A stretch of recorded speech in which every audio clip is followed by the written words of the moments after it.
समस्त को प्रेस नमस्कार मुतव्यस आप देखुं जेपी ओडिया आप समस्त को जेपी ओडिया चैनल स्वागत करे।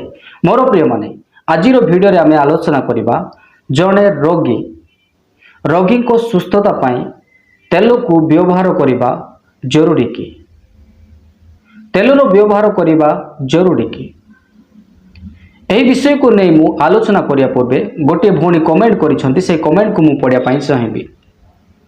तेल आउ प्रार्थना पानी रे ही सुस्थ हुए नहीं। प्रभु को वाक्य शुणु शुणु मध्य गोटे रोगी सुस्थ होता है। यही भौणी यह कहवाई चाहते तेल द्वारा ही आउ पानी द्वारा ही सुस्थ हुए नहीं बरं प्रभु को वाक्य द्वारा सुस्थ हुए।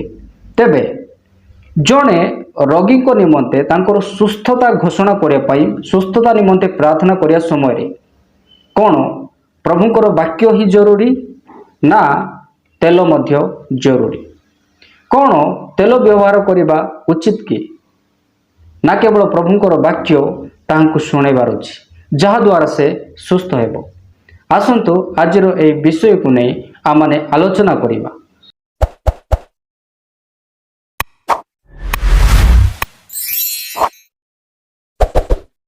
आज दिन मानक मध्य आमे माने अनेक मिनिस्ट्रीज रे आमे माने देखा पाउछु अनेक प्रभुंकर दास एवं दासी माने प्रभुंकर सेवा कार्य करुछंती।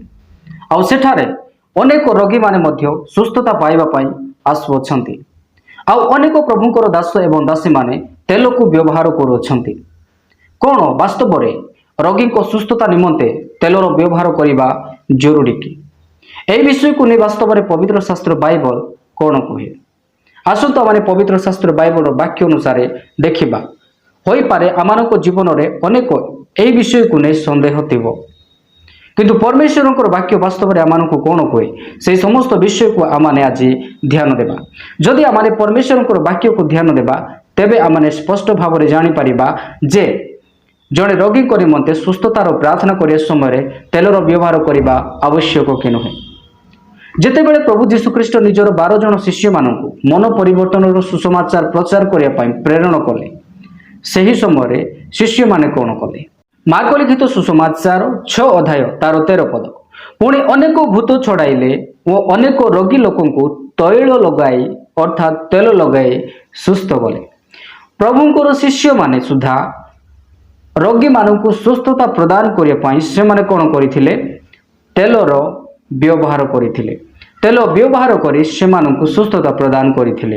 इवेन जाकूब पुस्तक 5 अध्याय तार 13 रु जेतेबेले आमे माने तार 16 पर्यंत पढ़ा लिखा जाए तो मानक मध्य कौन कहीं दुख भोग करुच्छी से प्रार्थना करू कहीं कौन आनंदित अटे से स्तव गान करू तो मानक मध्य कौन कहीं पीड़ित से मंडलीर प्राचीन मानक डकाओ से माने प्रभु को नाम रे तैल मुखाई ताहा निमंते प्रार्थना करंतु।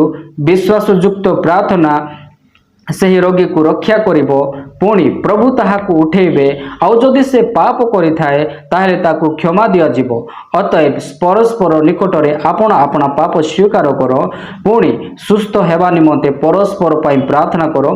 धार्मिक व्यक्तिर प्रार्थना अनेक कार्य साधन करि पारे।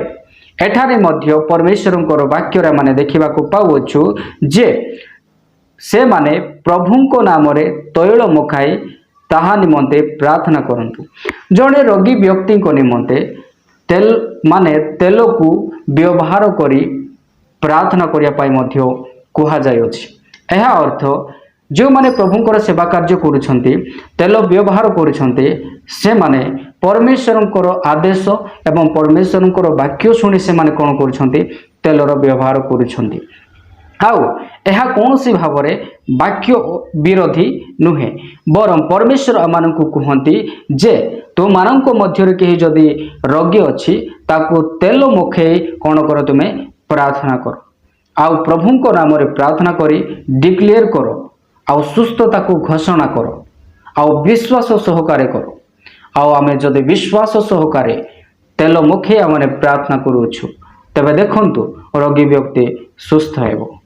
आउ परमेश्वर को वाक्य रे लेखा जाए परमेश्वर सुस्थता दुईटी माध्यम रे लोक मानकु कौन करथांती? सुस्थता प्रदान करती।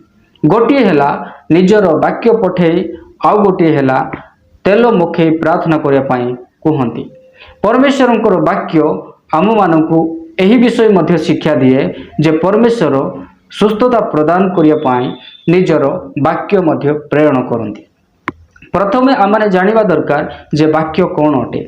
जेतेबेले आमने प्रकाशित वाक्य 19:13 को पढ़ू एठारे लिखा जाए, से रक्त निर्मजित वस्त्र परिहित पुणी ताहांको नाम ईश्वर वाक्य।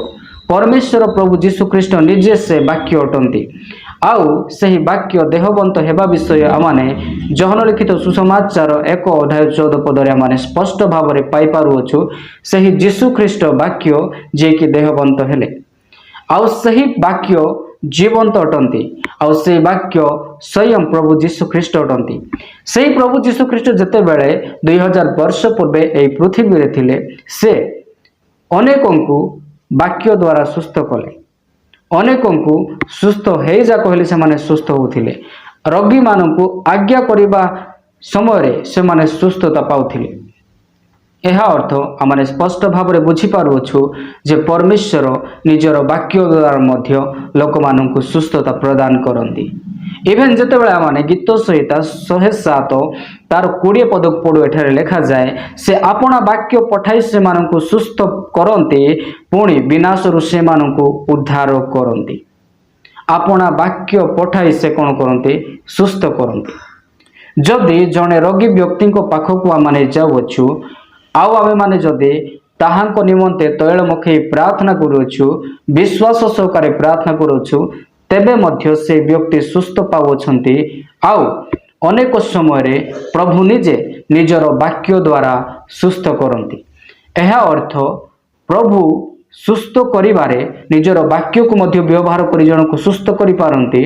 आउ से तेल मुखेई प्रार्थना करिया द्वारा मध्य से कौन होती? जीशु को नाम रे से सुस्थ होती। मोर प्रिय प्रभुंकर लोक माने आपण माने केबे मध्य यह कहतु नहीं जे प्रार्थना रे तेल व्यवहार करिबा उचित नुहे। यह परमेश्वरंकर आज्ञा एवं शिक्षा अटे। आमे माने तेल मुखेई आमाने प्रार्थना करि परिबा। आउ प्रभुंको नाम रे आमाने घोषणा करिके प्रभुंको वाक्य आमे माने शुणी कि मध्य सुस्थता प्रदान करिबा। जेते बेले जड़े व्यक्ति चली पारुनथिले, जड़े खंज व्यक्ति थिले, मातृ गर्भर जहन एवं पितर तांको को जीशुंको नाम रे कमांड करुछंती, आज्ञा करुछंती, से व्यक्ति चली पारुछंती। यह अर्थ आमने प्रभुंको वाक्य द्वारा मध्य सुस्थता प्रदान करि परिबा। आ परमेश्वर निजर वाक्य पठेई से सुस्थता प्रदान करती। आउ अनेक समय रे विश्वासी माने तेल मुखे मध्य प्रार्थना करिया दरकार। तेणुक आज मंडली मानक मध्य प्रभुंक सेवा कार्य रे अनेक दास दासी माने तेल को व्यवहार करुछंती। तेल व्यवहार करने भूल विषय नुहे। अनेक समय प्रभु तेल मुखे की प्रार्थना करने शिष्य माने मध्य तेल मुखे की से माने प्रार्थना करिछंती और रोग मानक सुस्थता प्रदान करिछंती। आउ अनेक समय रे परमेश्वर निज वाक्य द्वारा सुस्थता प्रदान करिछंती। तबे आजर ए वीडियो रे आमने स्पष्ट जानि पारिलु जे जड़े रोगी सुस्थता निमंते प्रार्थना करिया समय रे तेलर मध्य व्यवहार करिया दरकार। आउ प्रभु को नाम रे विश्वास रे एवं वाक्य को मध्य घोषणा करिया दरकार, जहा द्वारा से व्यक्ति सुस्थता पाई पारिबे। सो आज ए वीडियो को नहीं आपण माने कौन कहे आपणकर मतामत कमेंट रे लिखि जणाइबे। तो पुणी देखाइबा आगामी वीडियो रे। आपण समस्त को प्रेज रो।